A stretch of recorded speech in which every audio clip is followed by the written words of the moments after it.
Welcome to Cavs Corner. I'm Mitchell, And I'm Brig. and today we're talking about specific expectations for the season for the Cleveland Cavaliers in 2024-2025.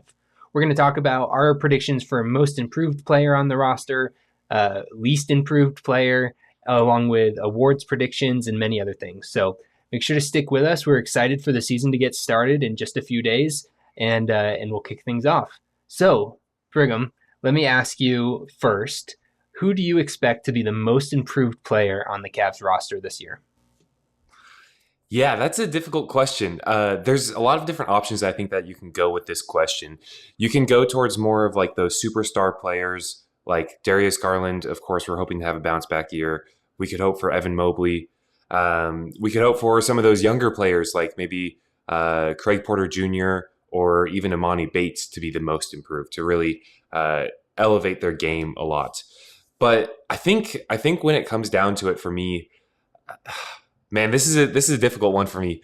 I keep going back and forth between these guys because hopefully, like in my mind, I hope all of them improve. Um, but I really think with the way that Kenny Atkinson is going to hopefully unlock the offense, I I'm thinking I think Evan Mobley. I think I'm just going to stick with him. I know that might sound like the vanilla answer to that question. But I think that Evan Mobley really has the most to gain, honestly, from this season. I think that he has the most to improve on, especially offensively. Defensively, his game is solid. So I'm going to stick with Evan Mobley for that one. What about you? Yeah, Evan Mobley's definitely interesting, and I want to get into that some more in a bit. But for me, I've gone back and forth between two different players, so I'm going to give you both answers because they're each slightly different. So number one, I think, is Darius. I think he's going to, he's talked a lot about how the jaw surgery affected him last year, how he wasn't in the right mindset. I saw a recent article that was talking about how he wasn't playing with joy and having fun on the basketball court. And really, I think the way he plays is infectious, and and barring any other unforeseen injuries, and can he please stop getting hit in the face? I think he's going to bounce back with a big year. I'll get into my some predictions about how that might look in a little bit, but so I think Darius, if you compare it to last season, I think he's going to have a big improvement, especially because Kenny Atkinson is a point guards coach primarily, or a guards coach and offensive minded. And so I think the system is just going to really pave the way for Darius to shine, as well as the circumstances. I think, yes, last year was an aberration. And also, selfishly, he's my favorite player, so I really hope he does well. But let me give you another flavor of answer here, too, because I think Dean Wade is posed for a big improvement season. Last year, he also suffered injuries and struggled with being in and out of the lineup for that reason. And what I've noticed is that Dean Wade, when he's on the floor, we play some of our best defense, and the metrics back that up. He's really one of the only people in that 3-4 archetype on our entire team, and he does a great job defending bigger wings. Really, the offense, it just comes down to whether or not he's in a rhythm and in a flow. And with all the start and stop and injuries and rotation questions in the past, I think it's been hard for him to really get in that groove. I'm expecting a big season from him this year. I expect him to be in the regular rotation, and this might be a bold prediction, but I wouldn't be surprised if he's in our top 8 rotation and really cements himself as a pillar, at least like a role player pillar on this team. And so I'd say if you're looking at star power, I think Darius is going to have a big leap from last year, get back to his all-star caliber play. But also I think Dean Wade is going to take an unexpected step to really enforce his presence in the lineup. So Yeah, that would be big. those are a few thoughts I for feel me. like Yeah, that would be big. I feel like that'd be a lot like the Lowry Markkinen archetype, a little bit like that. He can shoot, but really kind of expand his potential and reach that fully. And honestly, when considering this question too, something I wanted to say players, like a lot of players, but we were just decimated by injuries last year so much that like you can't say Ty Jerome. he was out. And I think that obviously is going to be a lot improved over riding the pine all year. Um, so Right. anyway, that made it a little bit difficult for me to make that decision. Let's move on to the next question, Mitchell. Who do you think will be like the least improved or the most disappointing player on the team this year? Okay, so this is tough. I'm actually going to zag where you zigged. I'm going to say Evan Mobley. I honestly think that for us to reach our ceiling as a team, this is everyone is saying this, so that certainly not a hot take, but I think Evan has to be the one to take us there. If he's the best player on our team, that's when we're going to be competing for a championship. And I still believe in his progression long term, but everyone's expecting a breakout year from him, including including yourself and your prediction. And I am just kind of guarding myself against that expectation. I think he's going to continue to improve, but not at the rate that we're expecting or wanting. And that this season, he'll continue to play really great defense, but I don't think his offense is going to really blossom the way we want it to. I'm thinking more, you know, along the lines of like 2 or 3 years from now is when we really see him uh, take a bigger offensive role. But with so many mouths to feed on this team, and the rate of growth he's shown thus far, I just think it's going to be a disappointing year from him based on the expectations that people have for him to take a leap, if that makes sense. So I don't think he's going to have a bad season. I think he'll have probably about the same season as last year, if not a little improved. But where people are expecting him to go from, whatever, 7 to 10, and I'm saying he's going to go to 7.5, that delta, I think, is going to be disappointing for most people. I really, really, really hope I'm wrong on this. And the first preseason game doesn't give me confidence in this prediction. But if you made me put my foot down, that's kind of where I think we net out at the end of the year. How about you? Yeah, that's a good point that you bring up of disappointing is really a product of expectations. You wouldn't look at maybe a team like per se the Utah Jazz last year who weren't expecting to make the postseason. They didn't make the postseason. You wouldn't really consider them to be all that big of a disappointment last year. So that makes it kind of difficult. But where I was going to go with this, and again, this might kind of fall into what I just said, fall into that trap of expectations, or not really having expectations, would be George Niang and Isaac Okoro. I think neither of those two are really going to make much of a leap. I don't think we're really going to see much from either of those two this year, especially based off of the way that especially George performed in the postseason last year. He didn't look great, and I think that we've seen the best of him in his career, and I don't think that he's got much more to improve on. I think that he might be more of a locker room guy at this point than anything else, and I don't really see him showing any improvement. So I guess with those two, I'm just going least improved players more than most disappointing because there's not really much expectations for, I would say, either Isaac or George. Especially considering Yeah, that Isaac almost didn't even get. I mean, he was a restricted free agent for almost the entire offseason, and nobody picked him up. So, yeah. yeah, I do think you've got a good point there, and totally fair way to answer the question. I agree with Niang. He's so up and down. He came from a system where he was getting wide open shots with Joel Embiid, and to now a system where he's playing a slightly different role, where he's asked a little bit more to create, and that just doesn't fit his game. We've seen some success here and there, but really, I think last year was probably his worst year in a while. And yeah, I'm not really expecting it to get much better. So I agree there. As far as Isaac is concerned, I'm going to, again, disagree with you a little bit. I wouldn't be surprised if what you said comes true. But I think now, actually, with the contract stuff settled, he'll be in a better place to really fit in a role where I think before I've been on a Coral Island, and it looks like that investment was a bad one. The property value on a Coral Island has plummeted since I bought it when he was the number 5 pick. I was so excited when we drafted him. I still really like him as a player, but I wonder if he struggled with the expectations of being such a high pick. When you're drafted number 5, you're expected to be more than just a role player, and he would have had the opportunity to kind of grow into something more than that, but we we accelerated that timeline really fast by trading for Donovan Mitchell, and all of a sudden he found himself needing to play a different role and needing to fit in. And really, what the team needed was a 3-and-D player who could, camp out in the corner and knock down corner threes, which doesn't really fit his game. And so he didn't have the chance to really explore and grow in a low expectation environment. He was immediately thrust into a win now environment as a top 5 pick.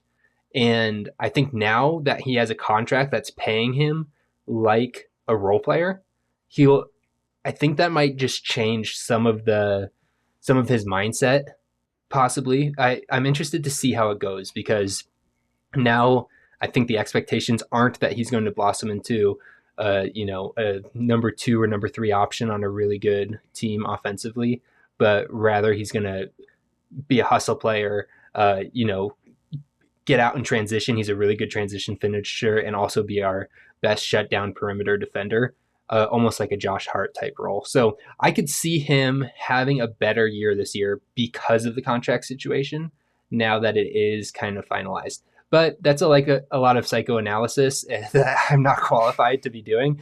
It's just my hunch based on what I've been watching. So again, I hope, definitely could be wrong, but those are my thoughts. Anything else on most disappointing? If not, I'll tee up our next question. No, I like that. I hope he's better. I mean, I'm never complaining when Cavs players play better than we expect them to. And yeah, I think that he is more of a slasher and a finisher than he is an outside shooter. So hopefully he does not disappoint that much. For sure, for sure. Okay, so the next thing I want to talk about is the lineup we're most excited to see.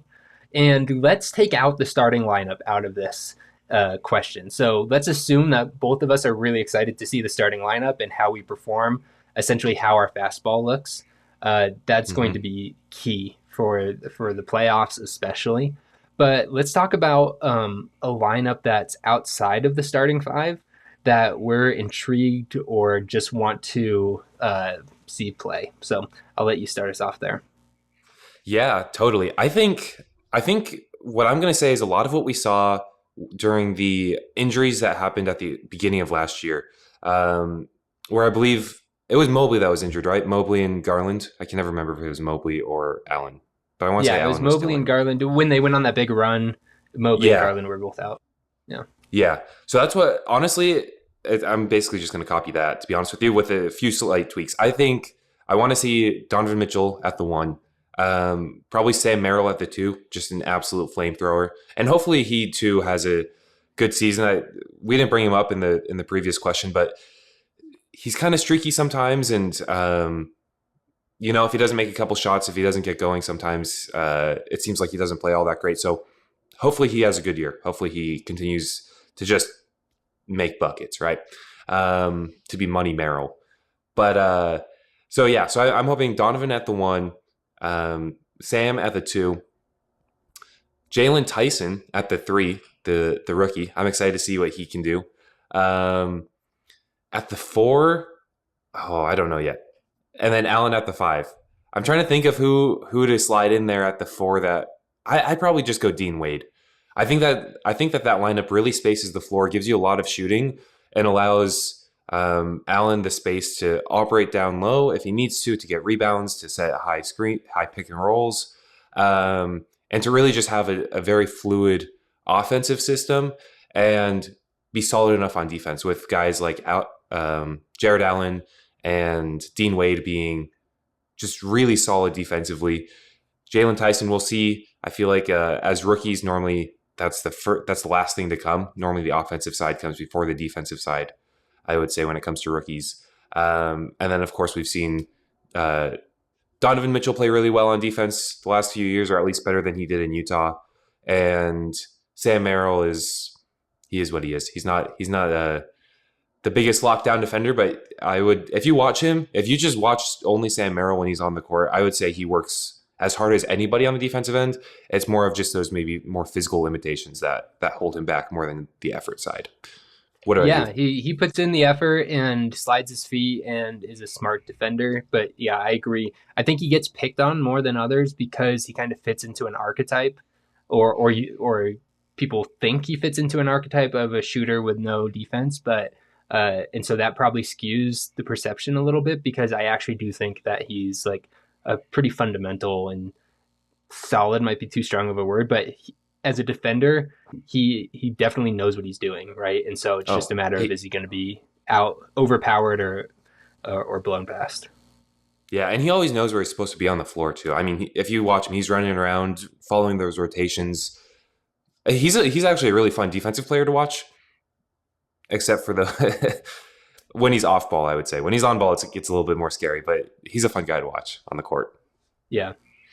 So the lineup that I'm looking forward to, you kind of touched on some of the principles here, but really, I'm really excited about Jalen Tyson, and I'm trying to temper my expectations because he is a rookie, and rookies rarely impact winning, especially on a good team.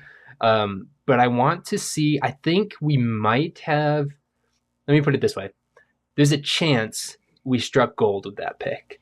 Every once in a while, a great player will come around toward the back of the first round. You think of Desmond Bain, you think of Rudy Gobert, several others, right? And I'm wondering if that's the case with Tyson. He looked really good in Summer League. I like the way he performed there. And so what I'm most excited for is our starters with Jalen at the 3 instead of Max Strus. And I just want to see how he fits with the core of this team. And I wouldn't expect him to, outplay anyone for that fifth starter role. But I want to see what it looks like. Are the flashes of brilliance or greatness there? Because really, I think going back to the archetype discussion, he's a big wing who can shoot and is a great connector and good playmaker. And so, the shooting form is a little funky, but if he's on the floor with those 5, with Darius and Donnie, spacing the floor and creating offense, I think he'd have time and space to get off his 3 ball. And, I do think he can develop into a good wing or perimeter defender. Obviously, those things aren't going to come right now, but I want to see what it looks like. If you're asking me what I'm most intrigued about, I'm not saying it's going to be our best lineup by any stretch of imagination, but I want to see him with the core 4. And I think that'll give us a better sense of how to evaluate his potential and what he might bring to this team. Yeah. And I think too with him, something that's important is, like you said, I don't think he has a ton of expectations coming into this season. Like you said, he was kind of a later first round pick. He's going to come off the bench. He's not going to be in the starting role. He's not going to be thrust into the spotlight. I think this season will give him chances and opportunities to organically develop and to grow into the expectations that maybe he has for himself or that the organization has for him without having that huge spotlight or that a ton of pressure. And so, yeah, I feel the same way. I think that he could be a sneaky good player this year and develop into a really good player down the line if we give him that leash and that runway to develop a little bit more. I agree. So let's move into our next category here. Which player do you think is most likely to be traded during the season? Oh, man. Gotta love these conversations. I don't know. I think the first thing that comes to my mind when I think about trading is you want to trade when people have high trade value, when they have a lot of value on the market to be traded, right? You don't want to trade low, sell low, and then those players develop into something greater. Kind of like Lauri Markkanen. I don't know how I feel about that, to be honest. I think that it is what it is, but you want to sell high, right? And so some players that I think could be on that sell high train this year. I think, I hate to say it, Jared Allen. We are kind of redundant at that 4-5 or at that 5 spot with him and Evan Mobley. His contract is very tradable. I think he's making $20 million this year. So that's a very palatable contract to be traded.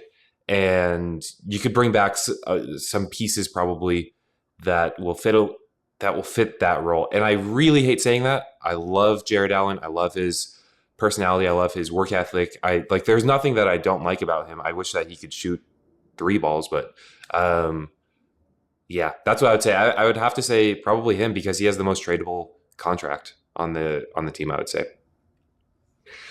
Yeah, and certainly this isn't personal or anyone we want to see traded, but just looking at it from a cold hard asset play and business perspective, I do agree that Jared Allen, there is some likelihood of selling high on him. Yeah, anytime you're talking about trades, you have to think about contracts because 90% of the time, trades are made because of the contracts. GMs and executives don't often think in terms of trading players, they think of trading contracts. And so when you look at it from that light, you can see like Jared Allen signed this extension over the offseason a day before a cutoff date, which makes him, if he would have waited one more day, he couldn't possibly be traded during the regular season. But because he signed when he did, and I think the Cavs held the line on that date, he's eligible to be traded on the trade deadline. So he can't be traded before that, but he is eligible for trade on the trade deadline, which is when most of the trades happen anyway. And so because the Cavs kind of signaled that they want to keep that possibility open, it makes me wonder what the future might hold for JA. And I love for Ohio. I don't want him to leave, but I agree with there is some redundancy with the fit and there's a good contract and you'd be trading high. So all that to say, I agree with you. I'm going to take a different approach. If you're asking me who I think is most likely to be traded, again, coming back to the contracts thing, I'd look at Karis Lavert. He's on an expiring contract this year, which makes him a more attractive trade asset. And if you're, involving any sort of trade, then that he has a tradable salary plus it's an expiring. So I think that just kind of greases the wheels or greases the gears on any potential trade that's out there.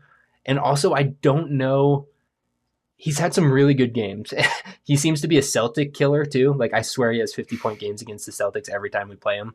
And so I'm grateful for him for that.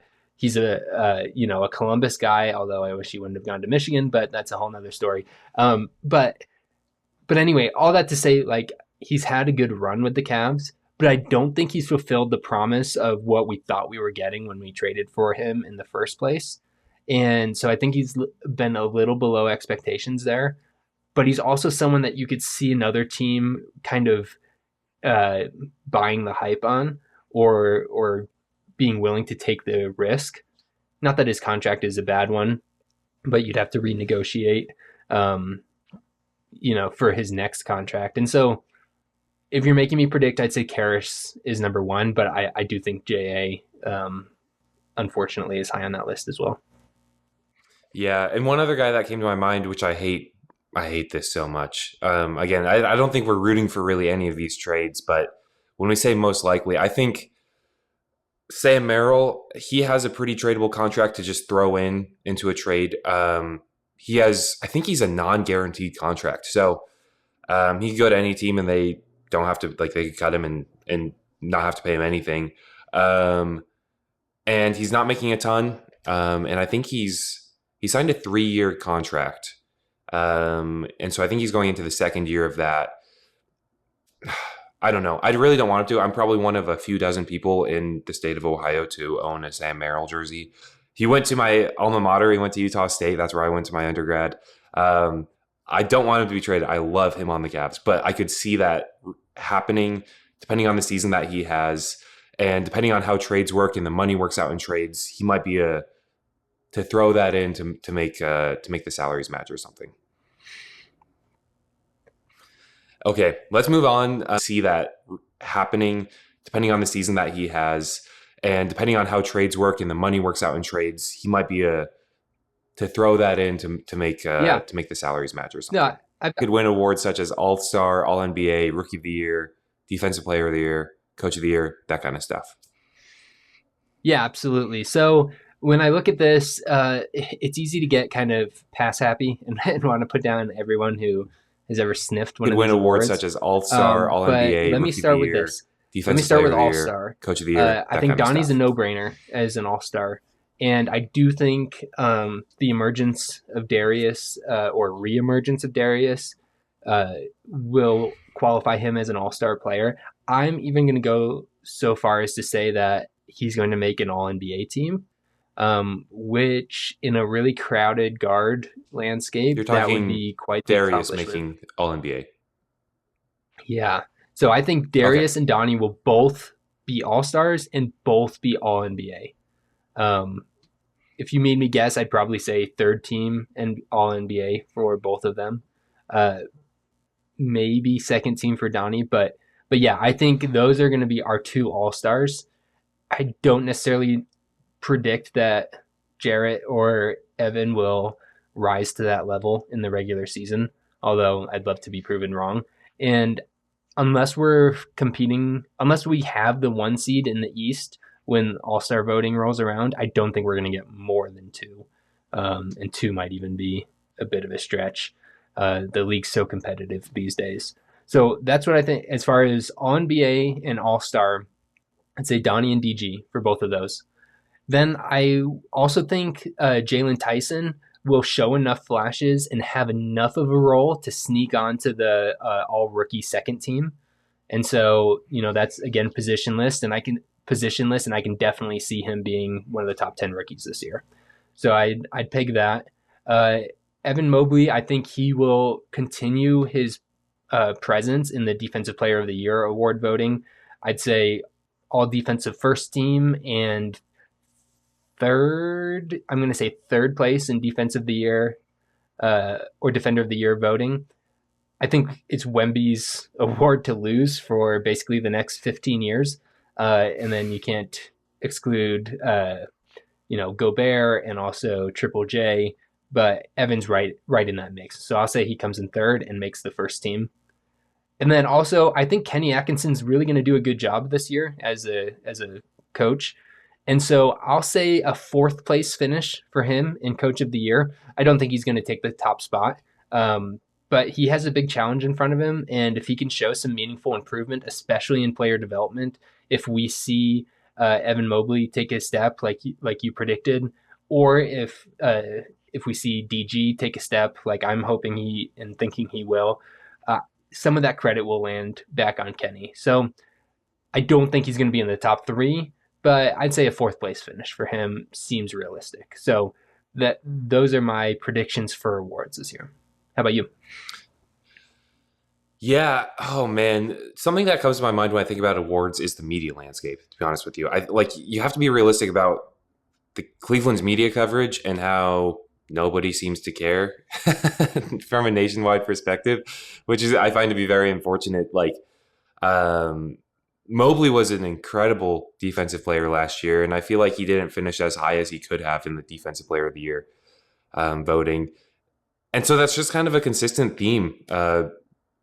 Looking at the reality of being a Cavs fan and the Cleveland Cavaliers as an organization. So honestly, I think it'll probably be a lot very similar to last year in my mind. I think Donovan Mitchell will be an all-star. I think that's a lock barring injuries. And yeah. So I think that he'll be an all-star. It really depends on where you see Evan Mobley getting to this year. I'll put him down as an all-star too.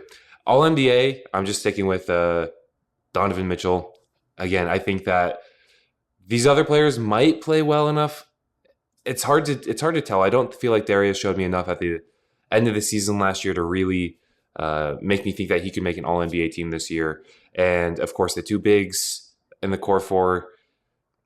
We'll have to see. We'll have to see how they unlock, but I don't predict. I don't think that either of them will.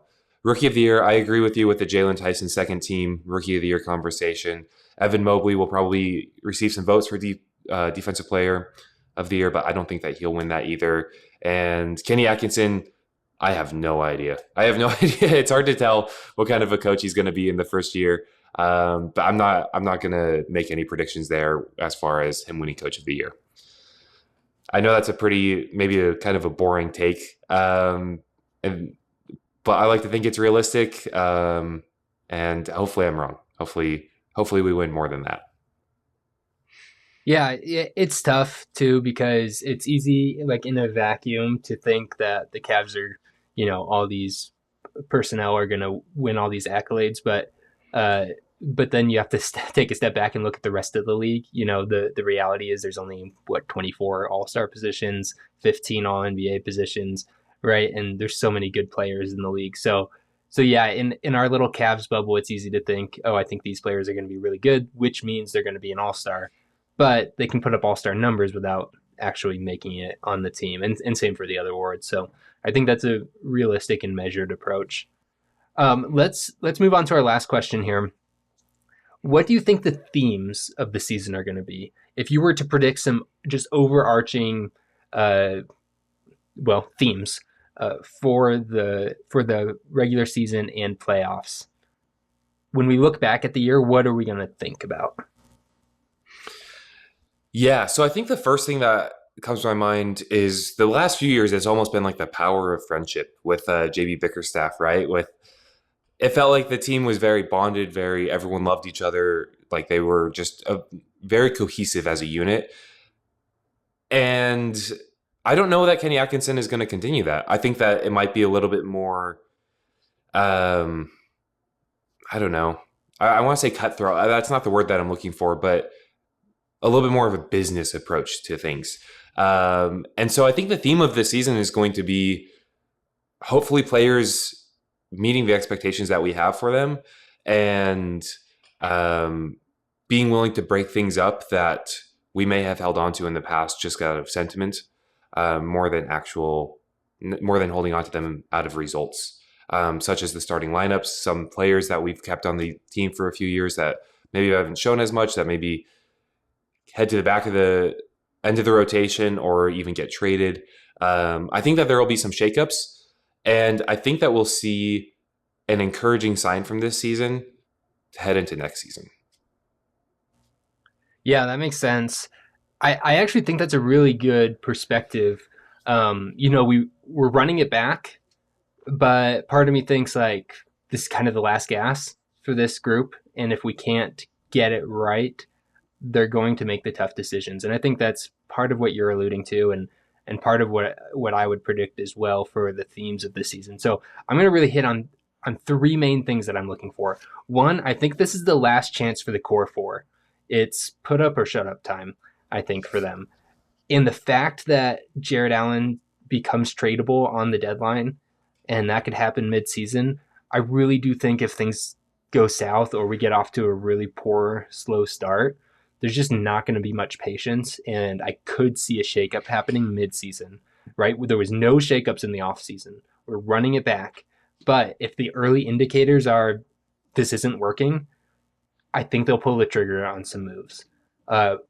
In the same conversation, though, if things are working, I really do think this front office believes in this group of players and believes in this coaching staff and wants to see it through, which is why they haven't really made any big changes recently.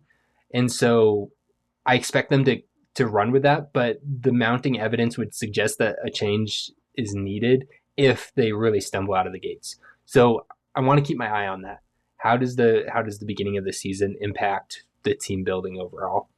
So that's number one. Number two, JB did a great job instilling a defensive culture and system where our defense was constantly one of the best in the league, if not the best. And so I think this is something that happens all the time where people will, a coach will change and they'll be like, oh, this new coach brings this and this, and they'll kind of think about that in terms of adding it to what the team already is. So, but I think it's disingenuous to JB to think our defense is going to stay the same at that great rate plus great offense that Kenny brings. Like there has to be, if you think JB was a good defensive coach at all, that means when he leaves, there's going to be some slippage there. At least that's what I think. And so what I'm looking for is, can we keep some facsimile of a good defense while adding the offensive system that Kenny is known for? We'll have to see. I don't expect our defense to fall off a cliff, but I think there will be a bit of a slide, and the question is how far do we slide, especially and how high does our offense rise with this new system and player development. So I'm keeping an eye on that. What's the balance with defense and offense? And then the last thing is I do think this will be a referendum season on DG. Right? He had really shaky first couple years in the league. By some metrics, was the worst player in the league. Then he blossomed into what they saw in him as a draft pick, became a great floor general, and essentially led the Cavs, and not much else on the roster to what in previous years would have been a playoff spot, but ended up being a play-in spot, and then they slid out of it. But he was an all-star, and then we traded for Donnie. He had a good year, and then last year he got injured, and so it's been up and down. He's had high highs and low lows, and I think this year is going to really tell us what type of player he is. Was that all-star season an anomaly? And now that when he's playing with better players, he's not gonna reach that level again, or will we see him really step into the spotlight and be the star that I think he's going to be? So I made some predictions based on what I predict his performance to be, but I do think this will be a bit of a referendum on him. So those are the three big themes or things that I'm looking for as the season begins. Yeah. Yeah, I agree with you. I agree with you on those. I think you saw my hand move back and forth. I think there's a bit of a pendulum that swings with the fan base's expectations. You know, we were all the way over here on defense, and now I think we're swinging back over to offense. And I think that if the defense does slip, I don't think many fans are really going to care as much as long as we're winning games. And I'd love to see, our points per game, fly up there a little bit, to not have as many under 100-point games as we did during the regular season last year. Yeah. Okay, well, this was a great discussion. Again, we will note these things down and revisit them. We want to keep ourselves accountable. Also, we have some exciting things planned for the season. It kicks off in 5 days from when we're recording this, and so just to let you in on what we're planning, we're hoping to record once a week throughout the regular season and recap all the news and games and just anything surrounding the Cavs. Do a once a week recap throughout the season. So if we can go more than that, then that would be awesome. But you can plan on once a week from us. We look forward to this season and sharing our thoughts. Thank you for your participation. Make sure that you follow the show, you subscribe. Please leave comments. We want to grow this Cavs community. We know there's lots of Cavs fans out there, and hopefully this just gives people another informed and fun look or analysis on the team. So thanks for joining us. Go Cavs, go Guardians. Huge win last night. Greg was at the game. Super pumped for them. Let's even the series tonight, and we'll see how things go. But until we speak next time, go Cavs.